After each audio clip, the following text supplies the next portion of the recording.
Do these first before you start marketing on Twitter. Before you even seriously think of starting on Twitter, do these first.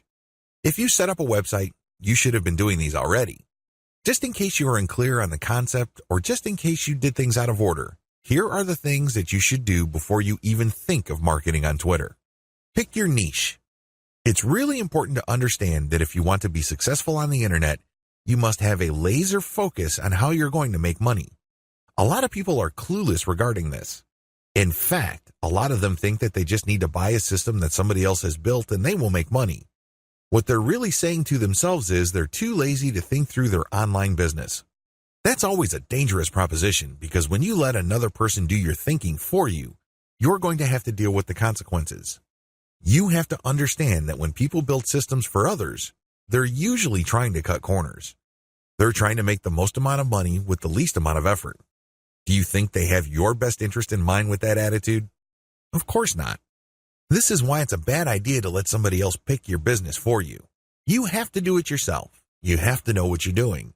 You have to know who you're going to be marketing to, what exactly you're going to be pushing, and how you're actually going to be making money on the internet. You can't just buy some sort of business in a box and expect everything to work out smoothly. That happy ending that you may have been dreaming of may be a very distant and even impossible dream. Why? You just didn't step up. You have to do all of this yourself. The most important is to pick a niche. A niche is a subject matter category or some sort of category for whatever collection of needs you are trying to address. What kind of problems do the products you are promoting or the website you are building address? Pick that niche. Understand how that niche compares with other niches. Understand whether it fits your amount of resources and your expectations. Build a site. You can outsource this. You can create a site that addresses your niche. When you're building a website, you're not just putting up a nice-looking online destination. It must do something. It must convert the traffic that you drive to that site into cold, hard cash. Create a mailing list. Next, you have to create a mailing list.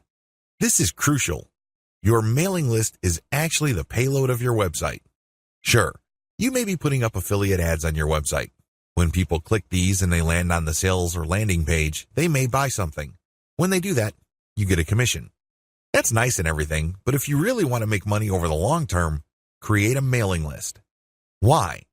Whatever credibility, respect, or trust you create with your website, you maintain with your mailing list. When you have an update on your website, you just publish the link on your mailing list and invite people to click through, and you have yourself a nice burst of traffic. I've got some bad news to share with you. The vast majority of people who visit your website will never come back again. That's the harsh reality. When you have a mailing list, you get to retain some of that traffic. You only need to set an update, and you get a nice little surge of traffic because people saw your email and click on your link. This enables you to retain some of the value of the hard work and time you put into branding and promoting your website. To create a mailing list, you have to offer a premium. It's some sort of freebie. It's some sort of incentive for people to join your mailing list. Of course, you make this case on your squeeze page. You advertise the value of the freebie you're giving on a page called a squeeze page.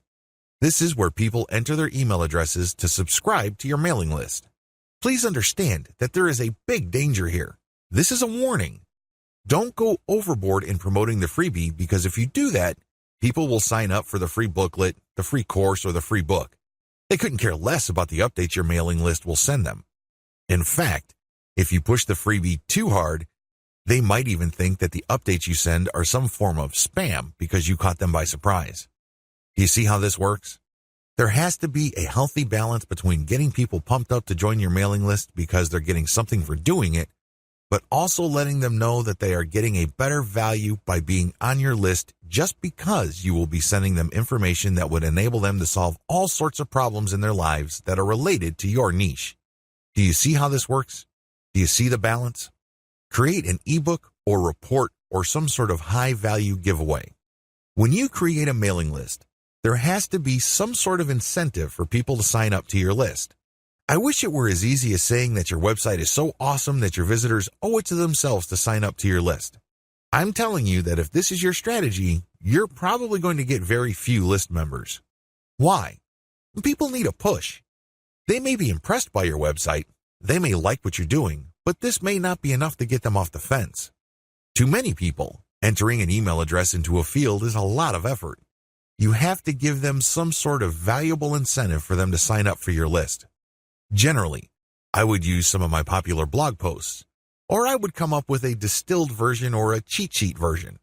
Usually this works. Other times, I would use some sort of massive compilation of resources that are an answer to people's problems. Whatever the case may be, the value of the incentive must be obvious. They don't have to be Sherlock Holmes to figure out the value of what you're giving away. Again, to reiterate, the value must not be so big and steal so much of the spotlight that people forget that they're signing up for a mailing list. It must share equal billing with the list. You have to promote the freebie in such a way that it is still clear to the person registering to your mailing list that they are signing up for a mailing list. Find top-notch content in your niche. Once you've set up a website and a mailing list, the next step on your journey to marketing your website and mailing list on Twitter is content. It's easy to get tempted and think that you're some sort of niche genius. You get all excited about a hot idea or a hot blog post topic, so you write a blog article. You put in the time, effort, and energy to do that, but what happens? 9 times out of 10, that content doesn't work. For whatever reason, people do not seek it out. You don't get traffic with it. You're not alone when this happens. The idea of build it and they will come is a dead end. Thankfully, there's a shortcut. Focus on content in your niche that already works. Look at the social media accounts of influential people or companies in your niche. Look at the content they're sharing.